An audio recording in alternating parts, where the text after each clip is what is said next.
তোমার নেককার অখলর ভাই সাইয়া গো মালিক আমি গুনাহগার রে মাফ করে দাও ই সাআদত বজুরে বাজু এনে স্তানা বখশদ খোদাই বখশিন্দা বাজুর জুলে এগুলা মিলে না আল্লাহ তাআলা আপনার আর ভাই খুব দয়ার নজরে চাইছেন এর জন্য এই নুরানি মজলিস আইবার তৌফিক দিয়েছেন প্রাণ ভরি আমরা বলি আলহামদুলিল্লাহ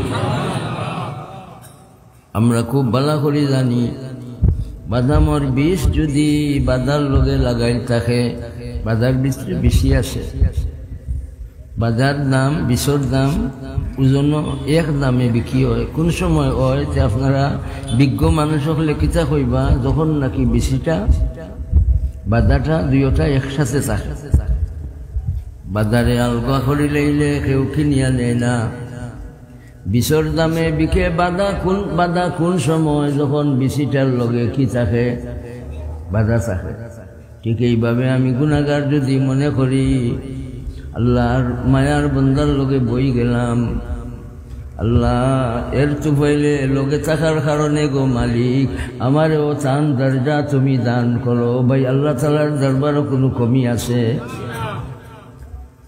সৈয়দুনা কাসিম নানতবী রহমতুল্লাহ আলাইহি বানিয়ে দারুল উলুম দেওবন্দ তান্দে খাদিমে ফাঁকা কররা খাদিমে পাঙ্কা করতেছে এই সুযোগে খাদিমে একটা প্রশ্ন রাখলাম যে সাব কোনো মানুষ মরবার আগে এই কথা কইলে তার কিতা লাভ যে আমি মরলে পরে আমার কবর ওলি হলর কবরের দ্বারও দিও এই কথা খাওয়ার মাঝে কোনো লাভ আছে না এই বেটায় তো ফাঁকা করে বাতাস দেয় এই বেটারে কিতাবই কোনো এবারত দিয়ে বুঝাইলে বেটায় বুঝতো না সহজভাবে এই বেটারে কইলা ওবা তুমি তো আমারে উদ্দেশ্য করি ফাইল দেরা কোসাই বাতাস যারারে দিতাই না হেরার গাছ লাগেনি এখন এই বেটায় কিতা কইছেন বলে সাহেব বাতাস তো করলাম আপনারে ঠান্ডা করতাম করি আরাম দিবার লাগি কিন্তু আমি বুঝি আমার এই ফাঁকার বাতাসটা অন্যর কাছেও গিয়া ফুসতেছে একটা উপমা দিছেন হযরত কাসিম নানতবী রহমতুল্লাহ আলাইহি একটা উপমা দিছেন এই বেটায় সহজে বুঝবার জন্য উপমা দেওয়াটাও সুন্নতের আমল সুবহানাল্লাহ যেমন মাসালান রাসূল করিম ইসলাম একটা উপমা দেন কাল কাবিজি আলাল জামরি عن انس رضي الله تعالى عنه قال النبي صلى الله عليه وسلم ياتي على الناس زمان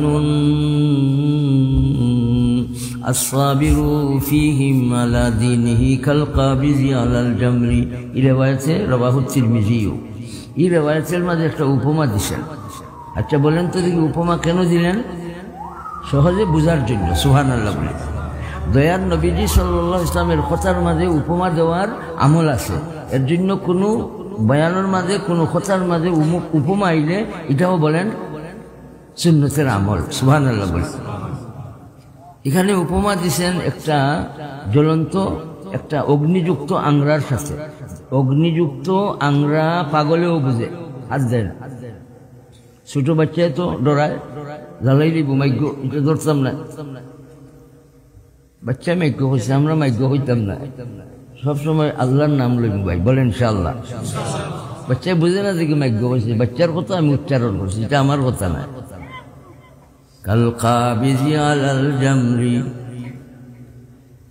দিনের উপরে চলা একটা দিন একটা যুগ সামনে আইতেছে মানুষের কাছে যখন নাকি দিন লইয়া চলা দিনের উপরে মজবুতির সাথে থাকা এত কঠিন হইব কষ্টদায়ক হইব যেমন নাকি কষ্ট হয় মুঠ করিয়া অগ্নিযুক্ত আংরা লইয়া চললে আচ্ছা হোক আছে আপনারা তো শরীফ মানুষ আপনারা ভদ্র মানুষ আপনাদের মাঝে ভদ্রতা আছে ভাই আপনারা এই খাইবার লাগি আইছেন না আল্লাহ ফাইবার লাগি আইছেন ইনো কোনো গুণা লইয়া যাইবার লাগি আইছি না আমরা গুণারে থইয়া যাইবার লাগি আইছি আল্লাহ আমরা গুণা হওয়ার তুমি নেকিতি বদলাইয়া দিল আর যত ফাজাইল বরাকাত আল্লাহ রাখছো আমাদের দান করুন বলে না আমি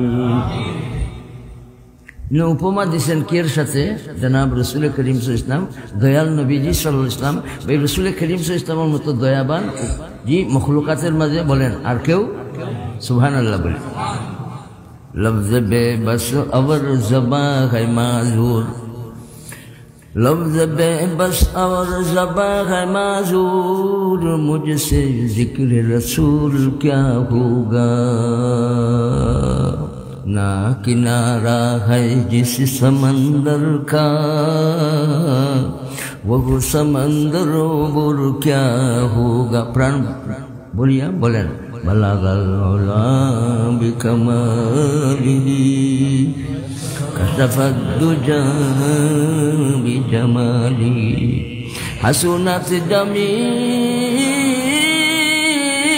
खिसालिही। सुभानअल्लाह बोले। हसनत जमीउ खिसालिही। सुभानअल्लाह। सल्लु अलैहि वालिही। দয়াল নবীজি সাল্লাল্লাহু আলাইহি ওয়াসাল্লাম উম্মতরে হজাক করে দেন। এখন আমার জিজ্ঞাসা হইল, এই উপমা যে দিলেন রসুল করিম সাল্লাল্লাহু আলাইহি ওয়াসাল্লাম, বলেন তো দেখি এই যে যুগ আংরারে আত লইয়া মুঠ করি চললে কষ্ট হইব, এইভাবে দিনের উপরে চলা কষ্ট হইব। এখন আপনাদের কাছ থেকে একটা কথা আমি নিতে চাই, যদি কষ্ট হয় বা নাই হোক, এক কাতরা রক্ত থাকা পর্যন্ত দিনরে ধরিয়া রাখার জন্য কে কে তৈয়ার? তৈয়ার আছে ভাই? আল্লাহ তৌফিক দান করুন। এই যুগটা এখনো আইসে না। এখন আপনি যদি নামাজ পড়েন, মাসে আপনারে মুবারকবাদ দেয়। দিন এখন এই যুগটা এখনো আইসে না, কিন্তু আইব যে এর মধ্যে কোনো ভুল নাই, সন্দেহ নাই। কেন?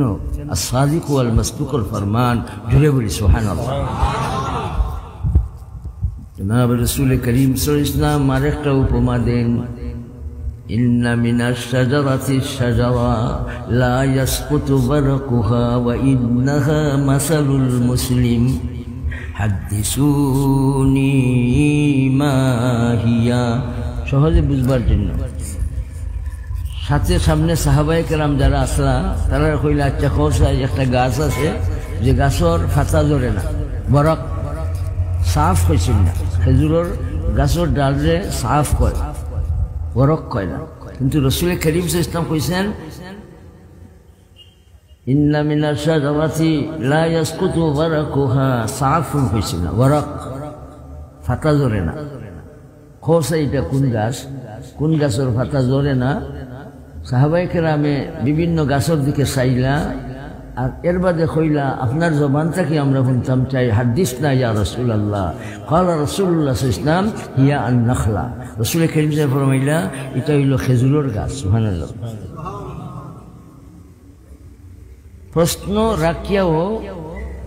প্রশ্ন রাখিয়া এই দিনরে বুঝাইবার জন্য আল্লাহ রাসূল ইসলাম খেজুরের গাছের সাথে বলেন কি দিছেন? উপমা দিছেন। উপমা দেওয়াটা রাসূল কারীম সাল্লাল্লাহু আলাইহি ওয়াসাল্লামের সুন্নতের একটা আমল। ভাই আমরাও এই আমলটার ধরব। এই গাছটা হইল মুসলমানের দৃষ্টান্ত। সুবহানাল্লাহ। তাহলে ভাই এই হাদিস শরীফটাকে আমরা কোন সবক লাভ করব বলেন? যেভাবে ঝড় তুফানে খেজুরের গাছের ডালটাকে পাতা জড়তে দেয় না, জড়াইতে পারে না, ঠিক তেমনি ভাবে আমাদের উপরে ঝড় আসুক, বন্যা আসুক, তুফান আসুক, অস্ত্রধারীরা অস্ত্র আমাদের সাথে প্রয়োগ করুক, তারপরেও জানিয়ে দিব আমরা এক কাতরা রক্ত থাকা পর্যন্ত আমরা দিন ধরছি, ছাড়ব না। জানাই দিব জগৎটাকে। আঞ্জুমানে হেফাজত ইসলামের আওয়াজ, আঞ্জুমানে হেফাজত ইসলামের আওয়াজ। বলেন সেই আওয়াজটা কি? ইন্নানি মিনাল মুসলিমিন। পরোয়া নাই, তুমি খেয়ে বলে আমি ফলানার হালা। এটা কি পরিচয় দেওয়া হয়েছে? তাহলে পরিচয় তো আসলে কি দিয়া? আমি ফলানার বেটা। আমি ফলানার বেটা হইয়া পরিচয় দেওয়ার দরকার ছিল, সালা বনি গেছে।